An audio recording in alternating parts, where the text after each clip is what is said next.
ICC champion ট্রফিতে শক্তিশালী বাংলাদেশকে হারিয়ে দিল ভারতীয় ক্রিকেট টিম। আর তার সঙ্গে কিন্তু একটি খেলোয়াড় একটা রেকর্ড করে ফেললো। সমস্ত খবর জানাবো আজকের এই ভিডিওতে। তার আগে প্রতিদিনের মতো বলবো, খেলার আপডেট খবর পাওয়ার জন্য আমাদের চ্যানেলটিকে সাবস্ক্রাইব করতে একদম ভুলো না। তো চলো শুরু করা যাক আজকের খবর। তো আজকের খবরটি বলবো, বাংলাদেশ, শক্তিশালী বাংলাদেশ যারা নিজেদেরকে দাবি করে, আর সেই শক্তিশালী বাংলাদেশের লুঙ্গি খুলে দিল ভারতীয় ক্রিকেট দলের অধিনায়ক আর তার সঙ্গে ভাইস ক্যাপ্টেন শুভমান গিল। আর শুভমান গিল এই ম্যাচে কিন্তু অপরাজিত 101 রানে নট আউট থেকে যায়, আর তার সঙ্গে কিন্তু একটি অনন্য রেকর্ড করেন। সেই রেকর্ড হচ্ছে, অ্যাজ এ ভারতীয় খেলোয়াড় এর আগে 8 নম্বর সেঞ্চুরি করেছিল মাত্র 57টা ইনিংসে শেখর ধাওয়ান।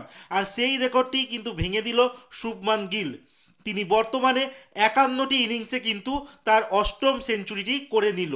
যাই হোক, সে তো গেল শুভমান গিলের পার্সোনাল রেকর্ড।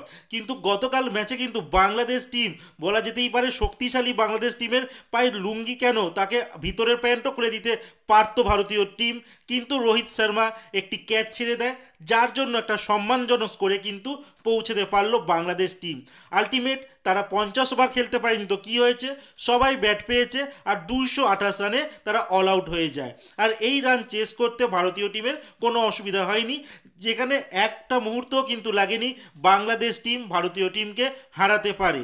যাই হোক, বাংলাদেশের টিমের কাছে এটা সম্মানের কথা যে তারা তাদের দাদাদের কাছে কিন্তু হেরে গেছে।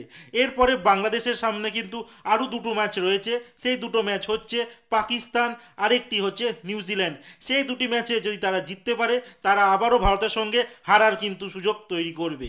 যাই হোক, বাংলাদেশের এই হার নিয়ে কিন্তু তাদের দেশে অনেকটাই কান্নায় ফেটে পড়েছে তাদের দর্শকরা। সঙ্গে যারা দাবি করেছিল বাংলাদেশের মিডিয়া ভারতীয় টিমকে তারা অতি অনায়াসে হারিয়ে দেবে, কিন্তু সেই স্বপ্ন হয়নি। আর ওপার বাংলা থেকে কান্নার আওয়াজ কিন্তু ভেসে আসছে। তার সঙ্গে ভারতীয় একজন প্রাক্তন খেলোয়াড়, যিনি বর্তমানে কমেন্ট্রি করার সুযোগ পাচ্ছে না, যার নাম মুরলী কার্তিক, তিনি দাবি করেছিলেন যে এবছর আইসিসি চ্যাম্পিয়ন ট্রফি চ্যাম্পিয়ন হবে বাংলাদেশ, আর যদি বাংলাদেশ চ্যাম্পিয়ন হতে না পারে তাহলে চ্যাম্পিয়ন হবে ভারত। তিনি কী কারণে বলেছেন একমাত্র তিনিই বলতে পারবেন। হয়তো হতে পারে তিনি চ্যাম্পিয়ন ট্রফির আগে কমেন্ট্রিতে চান্স পাচ্ছিলেন না, হয়তো এমন কিছু কথা বলে যদি চান্স পাওয়া যায়।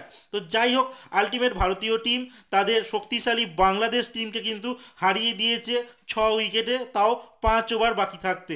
ভারতের পরবর্তী ম্যাচ ভারতেরই আরেক ছেলে পাকিস্তানের সঙ্গে রয়েছে, সেটি আছে আগামী রবিবার দিনকে। তো আজকের মতো খেলার খবর এতটুকুই। ভালো থেকো, সুস্থ থেকো, দেখা হচ্ছে নতুন আরেকটি ভিডিওতে।